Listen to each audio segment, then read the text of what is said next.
Olá pessoal, voltei aqui fazer mais um vídeo, hoje dia 24 de julho de 2020 e dessa vez para falar sobre a aprovação do novo Fundeb, a aprovação do Fundeb permanente, o qual foi aprovado em sessão na Câmara dos Deputados Federais em 2 turnos, na última terça-feira, dia 21 de julho de 2020.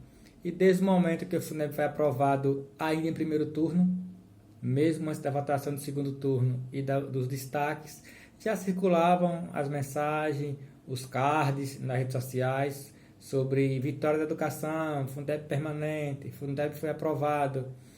E eu irei fazer aqui alguns comentários para aqueles que não acompanharam a sessão, que não acompanharam esse processo da votação do novo Fundeb ou da votação do Fundeb permanente. Então, vamos lá algumas pontuações.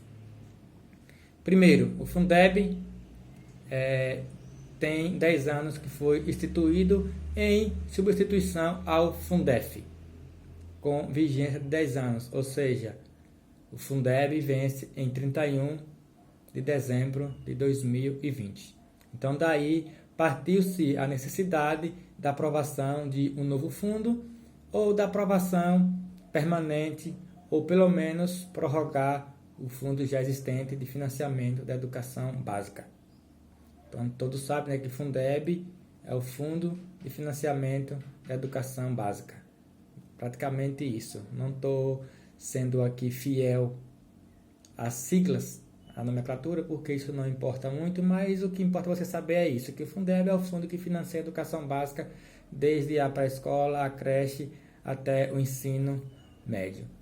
Mas o que é que eu queria pontuar nesse vídeo? Primeiro, essa proposta de emenda à Constituição Federal, a famosa PEC, né? Ela foi feita em 2015. Tem 5 anos que essa proposta foi elaborada e foi apresentada na Câmara dos Deputados. Tem mais de 5 anos, que foi em abril de 2015. E a autora foi a deputada Raquel Muniz, do PSC de Minas Gerais. Hoje ela foi aprovada e ficou conhecida como a PEC da professora Dorinha. Mas por quê? A professora Dorinha não foi autora da PEC e ganhou o nome de PEC da professora Dorinha, e ela ficou bastante conhecida agora com a aprovação da PEC, né, como se fosse o Neymar da seleção brasileira. E foi muito importante a participação da professora Dorinha do DEM de Tocantins, porque ela foi quem fez toda a elaboração do projeto e encabeçou e liderou a defesa da aprovação desta proposta. Então, para aqueles que não conhecem o trâmite legislativo, quando o executivo ou o legislativo apresenta uma proposta, encaminha para as comissões e depois é encaminhada para uma comissão ou um parlamentar fazer o relatório e apresentar para a votação. Então, eu não acompanhei se foi por sorteio ou por indicação, mas, graças a Deus, a PEC do Fundeb caiu nas mãos, né, nos dedos, para escrever o relatório com a professora Dorinha, que tem grande caso, ou melhor, grande conhecimento da educação brasileira. E apresentou uma proposta que não é aquela proposta viável, aquela mil maravilhas para a educação, como muitos comemoram, né, como se tivesse sido um gol em final de Copa do Mundo. Não é. É a proposta mais ideal que a gente temos para o momento, mas não é aquele golaço em uma final de Copa do Mundo. Mas teve sim alguns avanços. Dentre eles, o avanço do percentual mínimo, que hoje é 60%. O novo Fundeb institui percentual mínimo de 70% para pagamento de folha de professores. Professor, diretor, coordenador, todos aqueles que estão ligados diretamente à docência. Hoje é aplicado pela União 10% e com a nova proposta, que agora foi aprovada na Câmara, né, e segue para o Senado, eu creio que também será aprovada também no Senado na íntegra, passou ou irá passar de 10% para 23%, porém intercalado 2% por ano. Então já foi um avanço, né? Eu já citei então aí 2 avanços que teve a PEC do Fundeb. E também o CAC, que é a qualidade, ou melhor, o custo aluno qualidade. Também foi aprovado na nova PEC. Esses foram os 3 pontos principais de mudança do atual Fundeb para o novo Fundeb, ou para o Fundeb permanente. Dito isso, o que é que eu quero pontuar? Já expliquei que a proposta não foi editada pela professora Dorinha, mas sim por Raquel Muniz e outros deputados, ainda em 2015. Mas eu tenho visto de ontem para cá o pronunciamento nas redes sociais do presidente Jair Messias Bolsonaro, hoje sem partido, propagando que aprovou o Fundeb. Primeiro, quem aprova não é o governo, é o legislativo, ele só vai apenas sancionar. Segundo, em 2015, Bolsonaro não era presidente, era deputado e não assinou a PEC.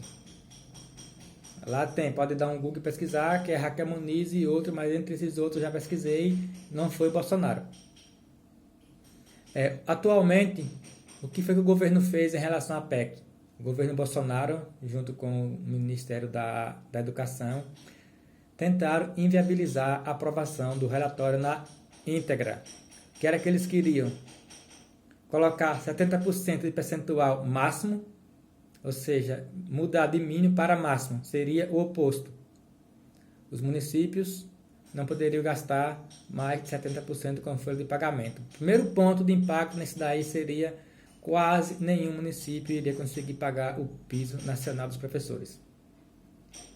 Município pequeno, pobre, exemplo Filadélfia, seria quase impossível pagar o piso com a aprovação da forma que o governo propôs. Segundo passo que o governo propôs, o Fundeb permanente ou novo Fundeb entrar em vigor só em 2022, ou seja, ano que vem, 2021, a proposta do governo era que a gente não teria Fundeb. Terceiro ponto que o governo também propôs é tirar do texto original do relatório da professora Dorinha o custo aluno-qualidade. O que é esse custo aluno-qualidade?